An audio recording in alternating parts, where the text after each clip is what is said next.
Hi, my name is Noel Davis with World Composting, and today we're going to look at our Vermibag Max system. Now this one has the regular red wigglers in it, and it has been doing really well even through all the thick and thin of me feeding it every once in a while to not feeding it at all for months.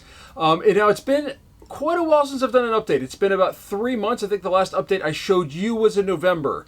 You being the viewers. I have actually been feeding this system. I have been wetting it down, but it's probably been about 3 weeks to a month since I last updated this system and really dug into it and took a look. So we're going to probably add a lot of moisture to it as this system does tend to dry out. We're probably going to add some of our cardboard. We're going to add some food.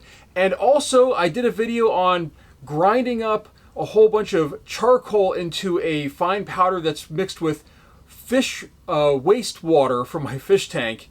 And we're going to add that to the system as well, because we're going to start adding that to the systems. This charcoal, I'm hoping, will turn into biochar. It's something that's going to stay in the soil for a long time and kind of also hold in the microbes and the nutrients, I'm hoping, so that way the plants get more access to it in the future. But also, as I add more of this to my yard, it's going to be able to hold it so it doesn't just run away with the water. So with that, let's go take a look at our Vermibag Max. Let's get ready to add some food, and let's see how these worms are doing. And let's get to it now. All right, here we are with our Vermibag Max. Let's go ahead and open this up and take a look. And of course, I've got my little blue tarp on top here to try to keep everything in. I already see one worm, nice healthy worm it looks like on the cover there, along with a whole bunch of springtails that are on the top, so that's a good sign. And we can see in the center there a nice patch of moisture, which is very usual with this system. I see this a lot, and you can already see a couple of worms on top here, along with, you can just see right here. I mean, look at all the worms right there in that first spoonful of dirt. So you can see they're all sort of congregating here in the center where the moisture is. They're moving up towards the surface because of the fact that there's low moisture in the system. The sides are very, very dry. Just get to take a look in here, but yeah, you can see these are really, really dry here on the sides. So all the moisture is concentrated where that top was, right over it. So, and you can see even there's some coffee grounds over here, the wrapper at least. So first off, let's just zoom you in just a little bit more. Hopefully there's enough light in here. And let's get some more moisture in here to start. So what I'm going to do is I'm going to grab my electric sprayer here, turn that on, and get some moisture in here. This is the first thing that this system is going to need, is moisture. These worms need moisture. They need that to survive. And we're just going to go ahead and spray this down all over. Just get it mixed in really nice and well. Really, I'm going to concentrate quite a bit on the center section here because that's where the worms are. And I want to make sure that I get a lot of moisture on them. So I'm just going to mix this up a little bit. I also want to turn this into mud, so the worms have lots of moisture, and this is really, really packed down in here as well, which happens with these systems. It can kind of become impacted as it sits there for a long period of time. But you can see there's a lot of moisture in here. Now we're adding, try to get in some of the system over here. Got some mango seeds right here.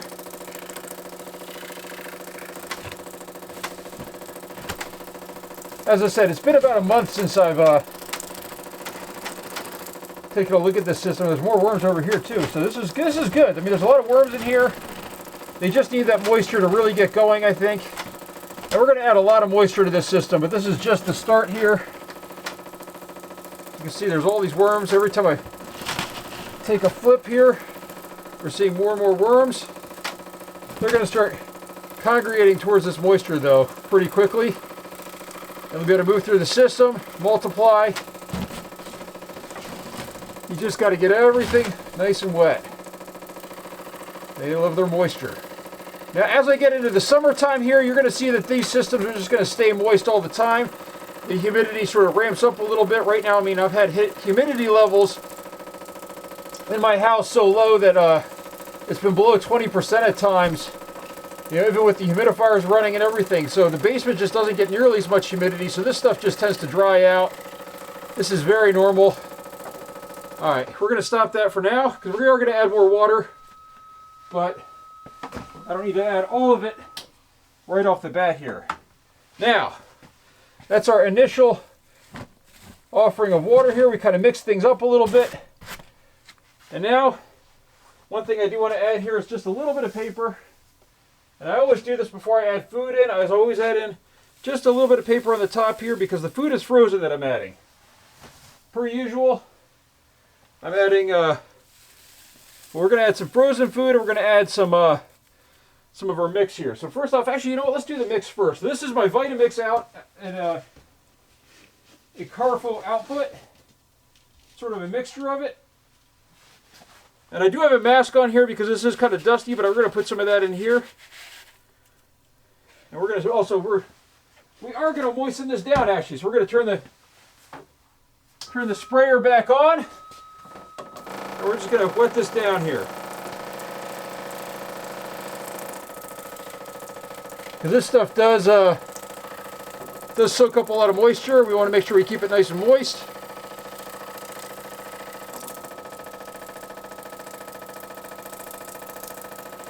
And this also is going to tap down on any dust that this might release into the air. And I always just try to clean off my gloves a little bit too when I'm doing this. As I said, I am wearing a mask. Alright. I think that's pretty good. Alright. Now we get a lot of moisture in the system, keeping it nice and moist.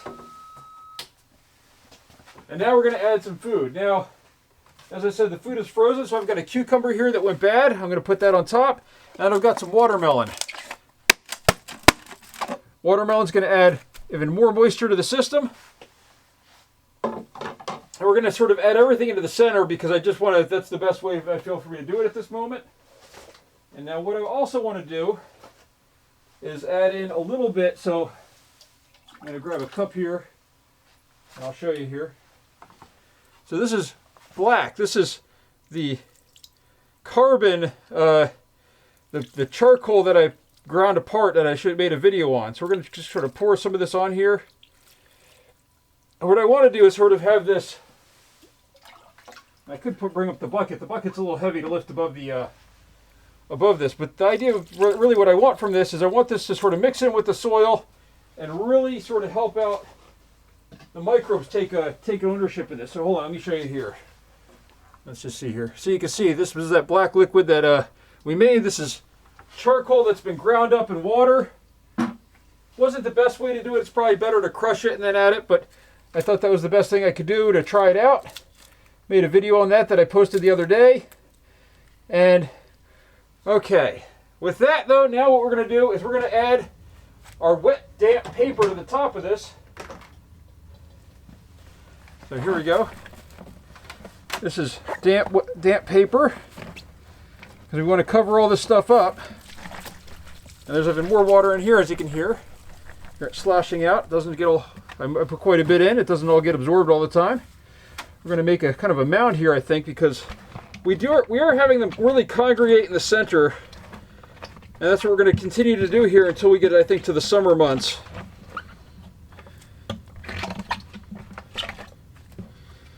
Because I just can't get enough heat and enough moisture in these systems at all. They're too big, and there's not enough moisture in the air to keep them wet. All right, I think that's good. Now with that, I'm going to put in just a little bit more of this carbon-rich water. Now it should be pretty nutrient-rich too, since it had a, this is all water for my fish tanks. I just want to make sure there's a lot of water in here because I do want to make sure that it might get compact, it might get a little bit muddy, but you know what? The worms probably need it at this point.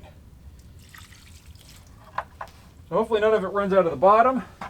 Although I do keep I keep some containers underneath my bins just in case the water tends to run out, which can happen. I don't think that's going to happen this time, but just in case, I do have a container underneath that'll catch any leachate through the bottom. And with that, one last thing, I almost forgot. I need to put my blue tarp back on top here. And this, I have this on the system. I'm sure you guys have seen this before, but I keep this on the system as a way to reflect that moisture back down, especially during these drier months. All the moisture just goes right out of the system. And during the summer, it helps keep some of that heat in as well, and the moisture, because the basement does run it a little bit cooler than the rest of the house or the outdoor area. So that's why I do that. It seems to work much better that way for my area. Your area might be different. It might be better to have this mesh top. But that's it for our Vermibag Max. So it's been a few months since we looked at this. The worms are still in here. They're still doing well. The red wigglers are very resilient. They will last through a lot of not feeding and also different temperatures. I've had them as low as, at my parents' house, we've had it been freeze solid, and then it thawed and the worms came right back. So with that, thank you for watching. If you have any questions or comments, leave them down below. Thank you.